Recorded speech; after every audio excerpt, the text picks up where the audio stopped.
Seen passage থাকবে প্রথমেই, দুইটা সিন প্যাসেজ থাকবে। তো দুইটা সিন প্যাসেজ থেকে তোমাদের যে সকল প্রশ্ন করা হবে সেগুলো হলো 1, 2, 3 এবং 4 নং। প্রথম 1, 2 থাকবে সিন প্যাসেজ 1 থেকে, এরপরে 3 এবং 4 থাকবে তোমাদের সিন প্যাসেজ 2 থেকে।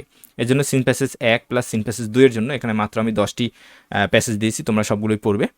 তোমাদের কাছে বেশি মোটেও বেশি নয়, বেশি মনে হলেও মোটেও বেশি না, কারণ হলো এখান থেকে 2টি প্যাসেজ আসবে। তো তুমি ধরো 10টি থেকে 2টি প্যাসেজ আসবে, তাহলে 10টি আসলে অনেকটাই কম। তুমি যদি ভাগ করো সেক্ষেত্রে প্রত্যেক ভাগে 5টা পড়ে, 5টা থেকে একটি কমন, এমনটা বোঝায়।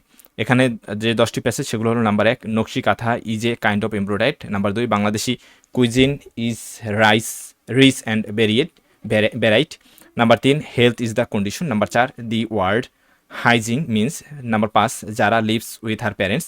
Number 6, thousands of years ago. Number 7, river gypsies are an ethnic group. Number 8, river gypsies in Bangladesh are. Number 9, from the valiant sacrifice of Pritilata Waddedar. Number 10, 21 পদক উইনার পোলান সরকার।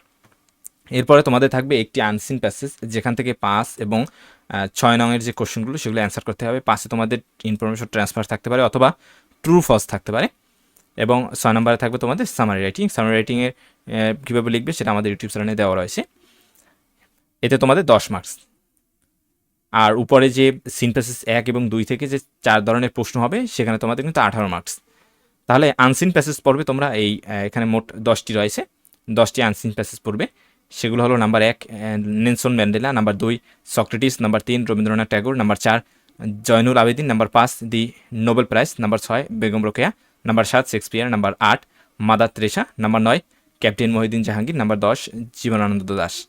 এরপরে কোশ্চেন নং 7 তোমাদের ম্যাচিং থাকবে, এতে তোমাদের 4 মার্কস। এখানে মাত্র 10টি দিয়েছি, তোমরা সবগুলোই পড়বে, এবং এরপরে এর অতিরিক্ত একই ধরনের দুইটা তিনটাও থাকে তোমাদের ভিন্ন রকমের, সেটা পড়বে। যেমন ড্রাগ এডিকশন দিয়ে ড্রাগ এডিকশনের নামে কয়েকটা টেবিল থাকতে পারে, তোমরা সবগুলোই পড়বে। Number 1, drug addiction. Number 2, student life. এগুলোর প্রত্যেকটাই প্রায় 2-1টি বা 3টি টাইপ রয়েছে, কিছু কিছু দেখা যায় বেশি রয়েছে, কমও রয়েছে, তোমরা পড়বে। Number 3, unemployment is. Number 4, water is. Number 5, truthfulness is on. Number 6, an educated mother. Number 7, education is the. Number 8, education. Number 9, news paper. Number 10, trees are. এই 10টি পড়বে, এর বাইরে যেগুলো রয়েছে বা তোমরা যেগুলো অলরেডি পড়ে ফেলেছো সেগুলো পড়বে। একইভাবে উপরে যে সাজেশনে যেগুলো আনসিন, সিন, সব অন্যান্য যে বিষয়াবলী এর ভিতরেও তোমরা যেগুলো অলরেডি পড়ে ফেলেছো সেগুলো কিন্তু বাদ দেবে না, সেগুলো পড়বে। অর্থাৎ যা পড়া হয়ে গেছে সেগুলো তো পড়বে, এরপর আমার এই সাজেশনটা ফলো করবে, ইনশাল্লাহ বাংলার মতো এটাও তোমরা কমন পেয়ে যাবে। এরপর আর